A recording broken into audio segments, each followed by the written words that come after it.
আসসালামু আলাইকুম।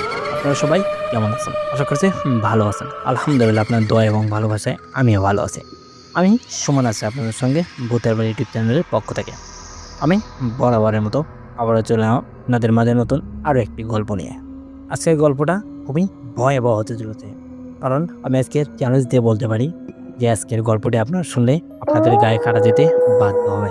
শুধু তাই না, আজকের গল্পটি যেভাবে এডিট করেছি আমি আশা করছি আপনাদের ভালো লাগতে বাধ্য হবে।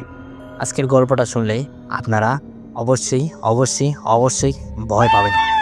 আর কেউ ভয়তে ভিডিওটা কাট করবেন না। ভিডিওটা কাটবেন না। ভিডিওটা আশা করি পুরোটাই দেখবেন। অবশ্যই আপনার ভয় পেতে বাধ্য হবেন আপনি। যাই হোক, আমি আর কথা বাড়াবো না, চলুন গল্পে ফিরে যাই। আজকে যে গল্পটা বলবো, এই গল্পটা কারো দেওয়া না। এই গল্পটা আমার নিজের লেখা। এই গল্পটার সঙ্গে বাস্তবের কোনো মিল নেই। আমি এটা সম্পূর্ণভাবেই নিজেই লিখেছি। তাই আমি বলবো এটা কেউ বাস্তব ভেবে নেবেন না। এটা শুধুমাত্র একটা গল্পই। আমি আর কথা বলবো না, চলুন গল্পে ফিরে যাই। আমাকে তো আপনারা সবাই চেনেন। আমি সুমন। আমি আমার মামা বাড়িতে বেড়াতে গিয়েছিলাম। আমি আর আমার ফ্রেন্ডের নাম তাইয়ম। আমি তাইয়মকে নিয়ে আমার মামা বাড়িতে বেড়াতে যাই। আমি আমার মামা বাড়িতে বেড়াতে যাওয়ার সময় প্রচণ্ড বৃষ্টি। বৃষ্টির কারণে গাড়ি থেকে নেমে আর হাঁটতে পারতেছি না। এত বৃষ্টি। কিছুক্ষণ থাকার পরে বৃষ্টিটা যেন থেমে গেল। বৃষ্টি থেমে দেওয়ার পরেও একটু ঝিরিঝিরি করে বৃষ্টি পড়ে। বৃষ্টির ঝিরিঝিরি ছাউন, আরও হালকা বাতাস। বাতাসে যেন ঠান্ডায় আমাদের দুজনে পুরো শরীরটা যেন বরফের মতো ঠান্ডা হয়ে গেল। আমি ওখান থেকে টিপি পায়ে হাঁটতে লাগলাম। দুজনে কথা বলতেছি আর হাঁটতেছি। আমার বন্ধু কায়ুম আমাকে প্রশ্ন করলো, তোর মামা বাড়ি এখনো কত দূর? আমি কায়ুমকে বললাম, আর বেশি দূরে না। আর এখান থেকে মনে হয় সর্বোচ্চ 10 থেকে 12 মিনিট হাঁটতে হবে। তারপরে একটি নদী পড়বে। নদীটা পার হলেই আমার মামা বাড়ি। তখন বাজে প্রায় রাত 3টার মতো। আমি আমার মামাকে ফোন দিলাম। আমার মামা ফোনটি রিসিভ করে না। আমি ভেবে নিয়েছিলাম হয়তোবা ঘুমাচ্ছে। আমি আর ডিস্টার্ব করলাম না। ওখান থেকে হাঁটতে লাগলাম। কিছু দূর হাঁটার পরে আমি নদীটা পেয়ে গেলাম। নদীতে গিয়ে কুটকুটে অন্ধকার। আমি মোবাইলে লাইটটা জ্বালালাম। এত দূরে এলাম, এতটা অন্ধকার ছিল না, কিন্তু নদীতে যেন একটু বেশি অন্ধকার মনে হলো। আমি নদীতে যেয়ে ওখানে মাঝিকে ডাকতে লাগলাম। আমি মাঝিকে বললাম, মাঝি ভাই আছো? মাঝি ভাই, ওই তুমি আছো নাকি? মাঝি ভাইও আমার প্রশ্নের জবাব দিল। হ্যাঁ বাবু, কে আপনি? কোথায় যাবেন এত রাত্রে? আমি মাঝিকে বললাম, একটু ওই পারে যাব, আমাকে ওই পারে নামাই দিয়ে এসো। মাঝি আমাকে বলল, ওই ভাত তো বললাম, কোন গায়ে যাবেন আমাকে একটু বলেন। আমি মাঝিকে বললাম, আমি পরানপুর গ্রামে যাব। মাঝি যেন আমার কথাটা শুনে মাঝির মুখটা চুপসে গেল। মাঝির মুখটা কালো হয়ে গেল। আমি হারিকেনের আলোতে খুবই স্পষ্টভাবে দেখতে পারি। মাঝি আমাকে বলল, পরানপুর গ্রামে এত রাত্রে যাওয়াটা ঠিক হবে না। আমাকে আপনারা মাফ করে দিবেন বাবু। আমি এত রাত্রে পরানপুর গ্রামে যেতে পারবো না। মাঝিকে আমি বললাম, কেন পারবে না? চলো আমাদেরকে নামিয়ে দিয়ে এসো। তাই এমন মাঝিকে বলল, আমার বন্ধু তো কি বলেছে, আমাদেরকে নামায় দিয়েছিল তো পারো, নামায় দিয়েছো, তোমার ভাড়া যা তার থেকে কিছু বেশি দিব। মাঝি যেন মুখ দেওয়ার কথা বেরোচ্ছে না। আমরা ঋতুপূর্বক জোর করেই নৌকায় উঠে পড়লাম। মাঝি আমাকে অনেক রিকোয়েস্ট করলো, আমি তার কোনো কথাই শুনলাম না। মাঝিকে ঋতুপূর্বক জোর করে আমরা ওই গ্রামের দিকে নিয়ে গেলাম। মাঝি নৌকা বাজছে, মিটমিটে বাতাস, ঝিরি ঝিরি বৃষ্টিতে যেন পানিরা খেলা করতেছে। আশেপাশে শিয়ালের অনেক শব্দ, শিয়াল ডাকতেছে। মাঝি যেন চতুর্দিকে ঘুরে ঘুরে তাকায় আর নৌকা বায়। নৌকা চালাতে চালাতে এক সময় মাঝি আমাকে বলল, বাবু, আপনি যে ওই গ্রামে যাচ্ছেন, ওই গ্রামে আপনার কি আছে? আমি মাঝিকে প্রশ্নের উত্তরে বললাম, আমার মামা থাকে ওই গ্রামে। মাঝি আমাকে বলল, আপনার মামা থাকে বাবু? আপনাকে বলেনি ওই গ্রামের রহস্য? আমি মাঝিকে বললাম, না, এরকম তো কিছু বলেনি। কেন, কি হয়েছে ওই গ্রামে? মাঝি মুখটা যেন আবার অন্ধকারের মতো ঢেকে এলো। মাঝি তোতলায় তোতলায় বলতেছে, আ- আ- আসলে কি বাবু, ওই গ্রামে একটি আত্মা থাকে। আমি মাঝিকে বললাম, আত্মা? কই থাকে আত্মা? কোন জায়গায়? আমি তো এসব কিছু শুনিনি। আয়ম আমাকে বলল, কিরে বন্ধু, তুই কি আত্মাকে বিশ্বাস করিস? আমি কাইমকে বললাম, বিশ্বাস করা বা না করা এটা খুব একটা বড় বিষয় না। লোকটার মুখের দিকে তাকিয়ে দেখ, তাহলে বুঝতে পারবি লোকটা মিথ্যা কথা বলতেছে না। কায়ম আমাকে বলল, এটা তো কোনো প্রমাণ নেই, তুই এই কথাটা কীভাবে বিশ্বাস করিস? যদি কোনো প্রমাণ দিতে পারতো তাহলে নয় বুঝতাম, হ্যাঁ এটা বাস্তব। তারপরে মাঝি আমাদেরকে উদ্দেশ্য করে বলল, বাবু, আমি মিথ্যা কথা বলতেছি না। আপনার যদি বিশ্বাস না হয়, আপনার মামাকে ফোন দিয়ে শুনতে পারেন। আজ রাত্রে ওদিকে যাওয়াটা আমাদের জন্য ভালো হবে না। আমি মাঝিকে উদ্দেশ্য করে বললাম, আমার মামার কাছে ফোন দিয়েছিলাম, আমার মামা ফোনটা রিসিভ করতেছে না, তার কারণেই আমি কাউকে কিছু বলতে পারতেছি না। মাঝি আমাকে বলল, বাবু, যদি আপনি ভালো চান তাহলে আমি নৌকাটা ঘুরিয়ে ফেলি। ওদিকে যাবেন না বাবু, ওদিকে খুব একটা ভালো জায়গা না। আমি কৌতূহলবশত মাঝিকে জিজ্ঞেস করলাম, কেন, কি হয়েছে ওই জায়গার? পুরো ঘটনাটা আমাকে খুলে বলুন তো। মাঝি মুখের দিকে যেন তাকানো যাচ্ছিল না। মাঝি চোখ দিয়ে যেন জল টিপ টিপ করে বয়ে পড়তেছে। মাঝি তার সঙ্গে ঘটে যাওয়া গল্পটি বলতে শুরু করলো। মাঝি আমাকে বলল, ঠিক আছে বাবু, আপনারা যখন শুনতে চাইছেন আমি আপনাকে অবশ্যই ঘটনাটা খুলে বলবো। তাই বলে মাঝি তার ঘটনাটা বলতে লাগলো। মাঝি আমাকে বলল, তাইলে শুনুন বাবু, আমাদের পরানপুর গ্রামের একটি মেয়ে ছিল। মেয়েটির নাম চন্দ্রাবতী। চন্দ্রাবতী একদিন এই নদীর ধারে গোসল করতে এসেছিল। তখনই আমার নৌকাতে কিছু বাজে ছেলেপেলে উঠে পড়ে। উঠে আমাকে বলে, নদীর ওই পারে যাব, নদী এপারে আমি নিয়ে আসি। সেই মুহূর্তে ওখানে চন্দ্রাবতী চলে আসে। চন্দ্রাবতীকে দেখে যেন সেই লোকগুলো আর নিজেকে কন্ট্রোল করতে পারলো না। তারা সোজাসুজি আমার নৌকা থেকে লাফিয়ে নামে চন্দ্রাবতীর কাছে চলে যায়। যে চন্দ্রাবতীর হাতটা টেনে ধরে। টেনে ধরার সঙ্গে সঙ্গে চন্দ্রাবতী হাতটা ছাড়িয়ে নিয়ে এক লোকের গালে একটি থাপ্পড় বসিয়ে দেয়। তখনই অন্য লোকগুলো এসে তার গলাটি চেপে ধরে। বিশ্বাস করবেন না বাবু, কত যে নির্যাতন করেছে তার উপরে। সে মেয়েটি ওখানে চিৎকার করতে লাগে, আমাকে বাঁচাও, আমাকে মেরে ফেলবে এরা, মাঝি আমাকে বাঁচাও, বাঁচাও মাঝি, আমাকে আমাকে বাঁচাও। আমি কিছুই করতে পারি না বাবু, কারণ আমার মনের মধ্যে ভয় ঢুকে গিয়েছিল। আমি ওখানে আর কী বা করবো? আমি একা মানুষ, আমি কেমন করে মোকাবেলা করবো ওদের সামনে? আমাকে বলুন বাবু। তাই বলে মাঝি একটা দীর্ঘশ্বাস ফেললো। দীর্ঘশ্বাস ফেলে মাঝি আবারও ঘটনা শুরু করলো। মাঝি তখন বলে উঠল, বাবু, আমি অনেক চেষ্টা করেছিলাম মেয়েটিকে বাঁচানোর জন্য, কিন্তু সেই লোকগুলো আমার কোনো কথাই শোনেনি। চন্দ্রাবতীকে ওখানে মেরে ফেললো। তখন মেরে ফেলার সঙ্গে সঙ্গে চারিদিকটা যেন ঘন কুয়াশায় ঢেকে এলো। চতুর্দিকে খুবই অন্ধকার, যেন এখন রাত নেমে এসেছে।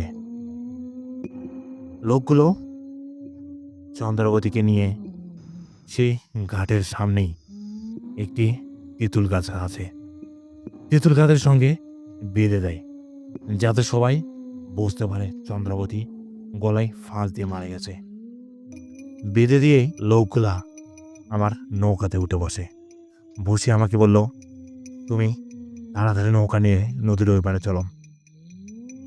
আমি নিয়ে ওদেরকে ওই পারে চলে গেলাম। যে তারা নৌকা থেকে নেমে গেল। নেমে যেয়ে আমাকে কিছু টাকা দিল। টাকা দিয়ে আমাকে বলল, তুমি যদি এসব কথা কাউকে বলো তাহলে এরপরে তোমাকে কিন্তু ওই একইভাবে মেরে ফেলবো। কথাটা তোমার কানে গিয়েছে তো? আমি বললাম, হ্যাঁ বাবু, আমি বুঝতে পেরেছি। তাই বলেই লোকগুলো ওখান থেকে চলে গেল।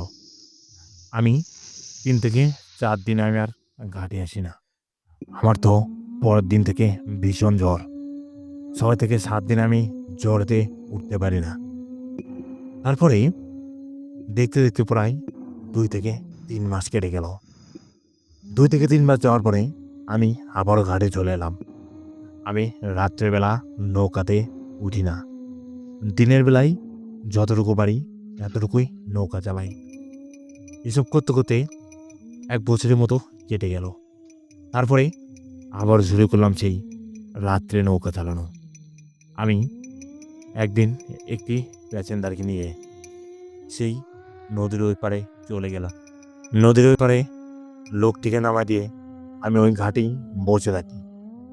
অথবা একটি প্যাসেঞ্জার আসবে, তাকে নিয়ে আমি নদীর ওই পারে চলে যাব। যেমন কথা তেমন কাজ। এসব কথা ভাবতে ভাবতেই একটি লোক এসে আমাকে বলল, তুমি কি ওই পারে যাবে? আমি বললাম, জি বাবু, আমি ওই পারে যাব। আপনি কি ওই পারে যাবেন? লোকটি আমাকে বলল, হ্যাঁ আমি যাব। তাই বলেই লোকটি আমার নৌকাতে উঠে বসে কিছু দূর নিয়ে গেলাম। লোকটিকে নিয়ে যেতেই আমার নৌকাটি যেন আর চলে না। নৌকাটা নদীর মাঝ বরাবর থেমে গেল। অনেক কষ্টে নৌকাটা ওখান থেকে সরিয়ে নিলাম, নিয়ে পরের ঘাটে পৌঁছে গেলাম। ঘাটে যেয়ে লোকটিকে নামায় দিলাম। দিয়েই লোকটি ওখান থেকে যখনই চলে গেল, তার কিছুক্ষণ পরেই একটি মেয়ে শাড়ি দিয়ে মুখটা ঢাকা ছিল। সে মেয়েটি এসে আমাকে বলল, মাঝি ভাই, তুমি কি ওই পারে যাবে? আমি মেয়েটিকে বললাম, হ্যাঁ বাবা, আমি নদীর ওই পারে যাব। তুমি ওই পারে যাবে?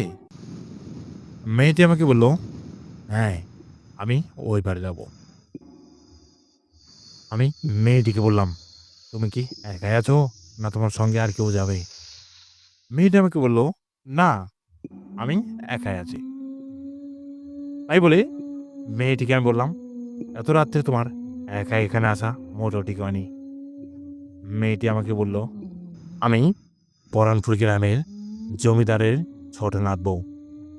পরানপুর গ্রামের জমিদার বাড়িকে সবাই অনেক সম্মান করে।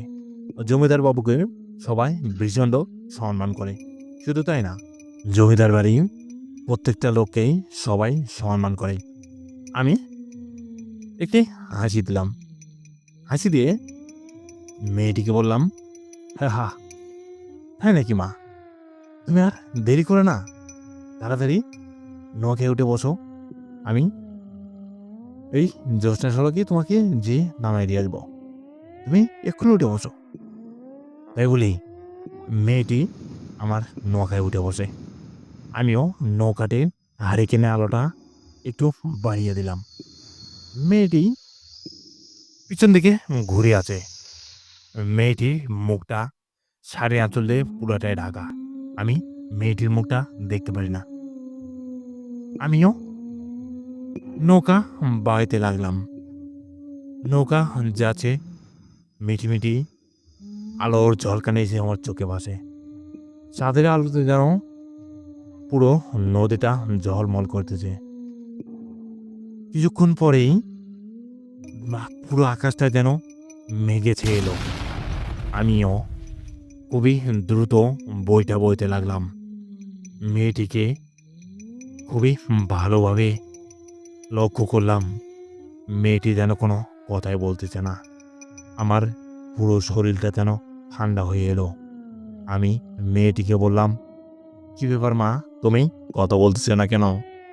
মেয়েটি আমার প্রশ্নে কোনো উত্তরই দিল না। আমি যেন অবাক দৃষ্টিতে চেয়ে আছি মেয়েটির দিকে। মেয়েটি আমার প্রশ্নে কোনো উত্তর দেয় না। মেয়েটি আমার দিকে তাকায়ও না। আমি আর কোনো কথা বললাম না। আমি ওখান থেকে মেয়েটিকে নিয়ে সামনের দিকে এগোতে লাগলাম।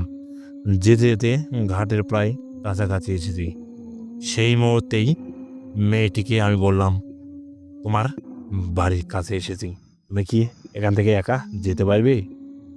মেয়েটি আমাকে বলল, আমি তো যেতে পারবো, কিন্তু তুই তো এখান থেকে যেতে পারবি না। আমার তো পুরো শরীরটা যেন ঠান্ডা হয়ে এলো। মেয়েটিকে আমি বললাম, কেন মা, কি হয়েছে? আমার কোনো সমস্যা হবে না, তুমি এখান থেকে যাও।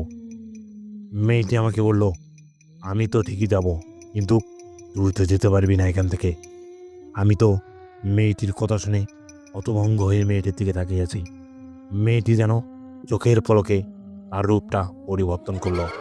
মেয়েটি একটা রাক্ষসীতে পরিণত হলো। মেয়েটিকে দেখে তো আমি প্রচণ্ড অবাক হয়ে গিয়েছি। আমার সারা শরীর থর করে কাঁপতে লাগলো। চতুর্দিকে শিশিরের ছাউন, আরও পাখির কিচিমিচি ডাক, তার সাথে শিয়ালেরও ডাক। শিয়ালটা যেন খুবই ভয়ঙ্করভাবে ডেকেই চলেছে। শিয়ালটা যেন তার ডাকের মাধ্যমে বোঝাচ্ছে, আমার হয়তো বা আর বেশি দিন সময় নেই, আমি আর বেশিক্ষণ বাঁচব না। শিয়ালটা হয়তো বা এটাই বোঝাচ্ছে। আমি তো হতভম্ব হয়ে মেয়েটির দিকে তাকিয়ে আছি। মেয়েটি ওখান থেকে দৌড়িয়ে এসে আমার গলাটি চেপে ধরে মেয়েটি আমাকে বলে, তুই তো আমাকে বাঁচাতে পারতিস, কিন্তু আমাকে বাঁচাসনি। আমি মেয়েটিকে বললাম, কে কে কে কে কে কে তুমি মা, তুমি কে? আমি তোমাকে কেমন করে বাঁচাবো? মেয়েটি আমাকে বলল, আমি কে চিনতে পারতেছিস না? আমি বাপ চন্দ্রাবতী। চন্দ্রাবতী চন্দ্রাবতী চন্দ্রাবতী নামটি শোনার সঙ্গে সঙ্গে আমার বুকের হৃৎপিণ্ডটা যেন বন্ধ হয়ে আসতে লাগলো। আমার সারা শরীরের রক্ত চলাচল যেন বন্ধ হয়ে এলো। আমি আর কথা বলতে পারতেছি না। মেয়েটি আমার গলাটা ভয়ঙ্করভাবে চেপে ধরে আসে আর আমাকে বলতেছে, তোর আর বেশিক্ষণ সময় নেই, তুই আর বাঁচবি না। আমি তো মেয়েটির দিকে তাকিয়ে আছি। আমার চোখ থেকে যেন পানি বেয়ে বেয়ে পড়তেছে। আমাকে কেউ একজন বাঁচাও, আমাকে বাঁচাও, আমাকে বাঁচাও। আমি কি মেরে ফেললো? চন্দ্রাবতী আমাকে মেরে ফেললো, আমাকে বাঁচাও, বাঁচাও আমাকে। আমি চিৎকার করতে লাগলাম, কিন্তু আমার কথা কারো কান পর্যন্ত পৌঁছায় না। কারণ এত রাত্রেবেলা কে বা ঘাটে আসবে, আমাকে কে বা বাঁচাবে? আমি দীর্ঘশ্বাস ফেলে ওখানেই মৃত্যুবরণ করলাম। আমাকে কেউ বাঁচাতে আসেনি, আমাকে কেউই বাঁচাতে আসেনি। বাবু, আমাকে কেউ বাঁচাতে আসেনি। সেই কথাটি বলেই মাঝিটা যেন দীর্ঘ শ্বাস ফেলল। মাঝিটা সারা শরীরটা ঘেমে গিয়েছে। আমার তো ভয়ে আমি তো ওখানেই বসে পড়েছি। আমার সাথে আমার বন্ধু ছিল। আমার বন্ধু হাসতে হাসতে বলল, হা হা হা হা হা, মাঝি, গল্পটা তো অনেক সুন্দর। এই গল্পটা কোথায় পেয়েছো তুমি? আমি আমার বন্ধুকে বললাম, এরকমভাবে হাসাটা মোটেও ঠিক না। তুই তো সেই লোকটির দিকে তাকিয়ে দেখতেছিস, লোকটি কেমনভাবে ঘেমে গিয়েছে। তার মানে এ কথাটা মিথ্যা না, সত্য তো হতে পারে। আমার বন্ধু আমাকে বলল, তুইও না পারিস বটে, এদের সঙ্গে তাল মেলাতে তোর লজ্জা করে না? মাঝি যেন আমার দিকে অবাক দৃষ্টিতে চেয়ে আছে। আমিও মাঝিকে লক্ষ্য করলাম। মাঝির শরীরে কিরকম যেন একটা অনুভূতি হতে লাগলো। মাঝি যেন ছটফট করতেছে। মাঝি আমাদের দিকে খুবই ভয়ঙ্করভাবে তাকিয়ে আছে। আমি মাঝিকে বললাম, কি হয়েছে মাঝি, তুমি এরকম করতেছো কেন? মাঝি যেন আবারও দীর্ঘশ্বাস ফেলে আমাকে যা বললো এটা শোনার জন্য আমি মোটেও প্রস্তুত ছিলাম না। মাঝি আমাকে বলল, বাবু, আপনার বন্ধু তো সবই ইয়ার্কি মনে করে, আসলে এটা কিন্তু ইয়ার্কি না। আমিও যেন ভাবতে লাগলাম, আচ্ছা মাঝিটা যদি মারা যেয়ে থাকে সে সময়, তাহলে আমাদের সঙ্গে এটা কে? আমার এই কথাটা মনে হয়ে সারা শরীরটা যেন কাঁপতে লাগলো। আমার মনের মধ্যে ভীষণ রকম ভয় কাজ করতে লাগলো। আমি আমার বন্ধুকে সব কিছু বুঝিয়ে বললাম। আমার বন্ধু বলল, তাইলে লোকটা যদি মারাই যায়, তাহলে আমাদের সামনে এটা কি কোনো আত্মা হতে পারে? আমার তো যেন চোখ মুখ ঠান্ডা হয়ে যেতে লাগলো। আমার সারা শরীরটা বরফের মতো ঠান্ডা হয়ে গেল। আমি যেন ওখানে জ্ঞান হারানোর মতো অবস্থা। আমার প্রচণ্ড রকম ভয় পাচ্ছে। আমি কি করব বুঝতে পারলাম না। আমার বন্ধু আমাকে বলল, তোর কোনো চিন্তা করিস না, বিষয়টা আমি দেখতেছি।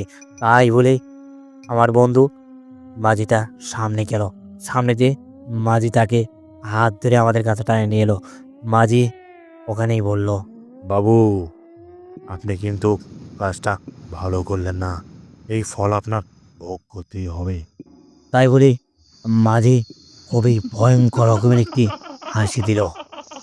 হাসি দিয়ে মাঝি চেহারাটা পরিবর্তন করলো। মাঝিকে আমি দেখে ওখানে তো অজ্ঞান হয়ে পড়ে যায়। মাঝি তার বইটার বাড়ি দিয়ে সেখান থেকে পানি নিয়ে আমার চোখে দেয়। আমি তো তক্ষুনি আবার জ্ঞান ফিরেই আমি যেটা দেখলাম এটা দেখার জন্য আমি মোটেও প্রস্তুত ছিলাম না। মাঝি আমার বন্ধুকে মেরে ফেলেছে। আমি তো দেখে প্রচণ্ড রকম ভয় পেয়ে যাই। মাঝিকে বললাম, আমার বন্ধুকে কেন মেরেছো তুমি? আমার বন্ধুর কি দোষ ছিল? আমার বন্ধুকে কেন মেরেছো? মাঝি সেই মুহূর্তে খুবই ভয়ঙ্কর একটি হাসি দিয়ে বলল, তোমার বন্ধু যে ভুল করেছে এটা আমার অযোগ্য। আমি মাঝিকে বললাম, আমার বন্ধু কি করেছে তাই আমার বন্ধুকে তুমি মেরে ফেললে? মাঝি আবারও সেই গল্প শুরু করলো। মাঝি বলল, তোমার বন্ধু আমাকে অবিশ্বাস করেছে, শুধু তাই না, আমাকে এই বইটা দিয়ে বাড়ি মেরেছে একটা। আমি তো রাগ সামলাতে না পারে তার বুকের ভিতর হাতটা দিয়ে কলিজাটা টেনে বের করে নিয়ে আসি। এই কলিজাটা কোথায় আছে, তুমি দেখতে চাও? আমি কৌতূহলবশত মাঝিকে বললাম, কোথায় সে কলেজা, বের করো তো দেখি। তারপরেই মাঝি আর কোনো কথা না বলে তার হাত থেকে কলিজাটা বের করলো। আমি তো দেখে ভয়ে ওখানে চিৎকার দিয়ে উঠলাম। আমার চিৎকারের শব্দে যেন পুরো এলাকাটা কেঁপে উঠলো। আমি ভয়ে আর দাঁড়িয়ে থাকতে পারি না। মাঝিটার চেহারাটাও পাল্টে গিয়েছে। মাঝিটার ইয়া বড় বড় নখ আর ইয়া বড় বড় চুল। আমি তো মাঝিটাকে দেখে প্রচণ্ড ভয় পেলাম। আমি এক মুহূর্তের জন্য হলেও ভেবে নিয়েছিলাম হয়তোবা আমিও আর কোনোদিন বাঁচব না, আমাকেও হয়তো মেরে ফেলবে না। আমি ভয়ে ওখান থেকে নদীতে ঝাঁপ দিলাম। নদীতে ঝাঁপ দেওয়ার সঙ্গে সঙ্গেই সামনে থেকে একটি মেয়ে নদীর উপর দিয়ে হেঁটে আসতে লাগলো। মেয়েটাকে আমি চিনতে পারলাম না। তারপরে মাঝি আমাকে আবারও ভাঙা কণ্ঠে বলল, তুমি নদীতে চাপ দিয়ে খুব বড় ভুল করলে, এবার তুমিও বাঁচবে না। এতক্ষণ তো আমি ছিলাম, কিন্তু এবার চন্দ্রাবতী এসেছে। চন্দ্রাবতী যখন এসেছে তোমাকে আর বাঁচতে দিবে না, তোমাকেও মেরেই ফেলবে, তোমাকে আর কেউ বাঁচাতে পারবে না। আমি তো ভয়ে ওখানে হতভম্ব হয়ে দাঁড়িয়ে আছি। আমার গলা পর্যন্ত জল। আমি না পারছি এদিকে যেতে, না পারছি ওইদিকে যেতে। আমি মাঝ বরাবর দাঁড়িয়ে আছি। চন্দ্রাবতী আমার সামনে এসে দাঁড়ালো। চন্দ্রাবতীর চোখে আমার চোখটা পড়ার সঙ্গে সঙ্গে আমার শরীরের ভিতরে যেন রক্ত চলাচল বন্ধ হয়ে গেল। আমার হৃৎপিণ্ডটা যেন থেমে গেল। আমি নিজেকে আর কন্ট্রোল করতে পারি না। আমি এদিকেও যেতে পারি না, ওইদিকেও যেতে পারি না। আমার ডাইনে আছে সেই মাঝি বাঁয়ে আছে চন্দ্রাবতী। আমি কি করব ভেবে পারি না। মেয়েটির চোখের দিকে চোখ করতে দেখলাম, তার চোখটা রক্তের মতো লাল হয়ে আছে। মেয়েটি যেন আমার দিকে তাকিয়ে প্রচণ্ড রাগে আমাকে বলতেছে, তুই এখানে কেন এসেছিস? আমি তোকে ছাড়বো না। আমি এই ঘাটেতে কোনো পুরুষ মানুষ দেখতে সহ্য করতে পারি না। আমি তোকে ছাড়বো না, তুই আর বাঁচবি না। এখানে তোকে মৃত্যুবরণ করতেই হবে। আমার মৃত্যু যেন আমার সামনে এসে দাঁড়ায়। আমি কি করব ভেবে পারি না। আমার মাথাটা যেন চক্কর দিতে লাগলো।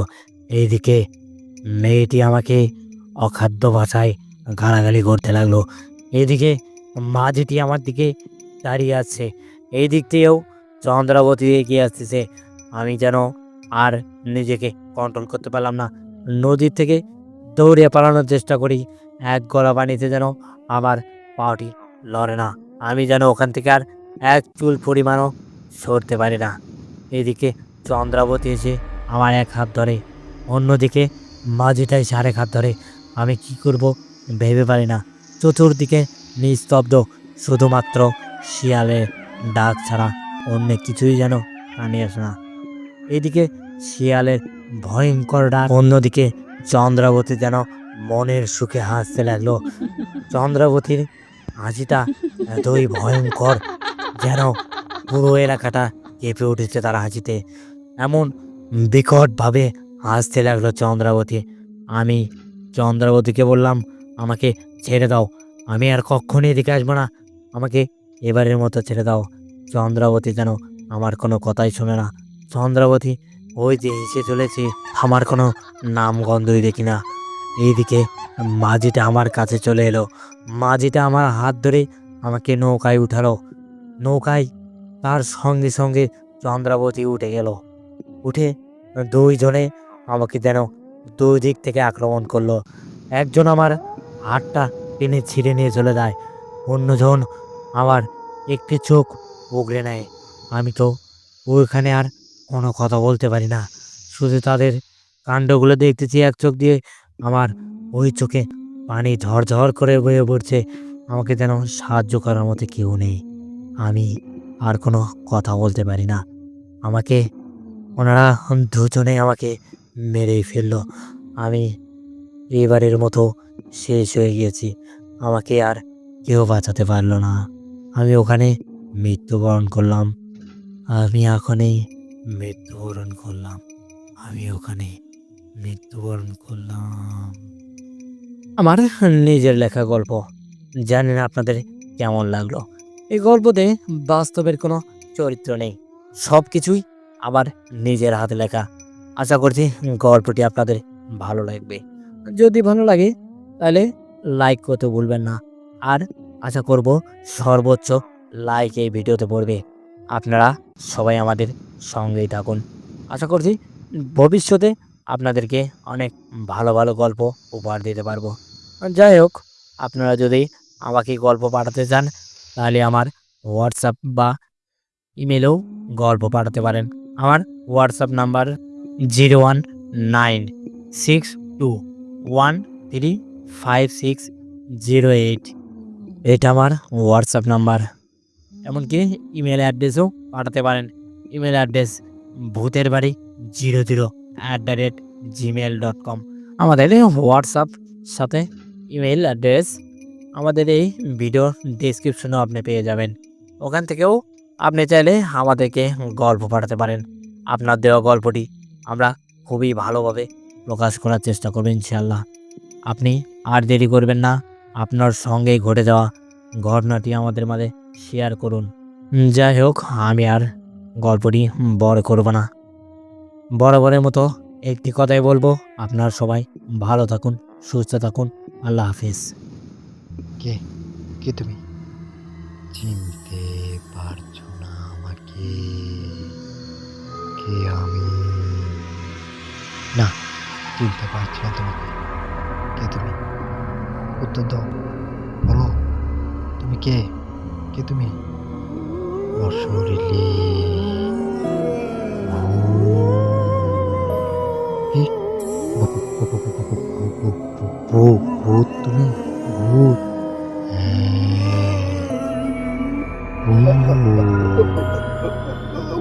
ভূতের বাড়ি, ভূতের বাড়ি।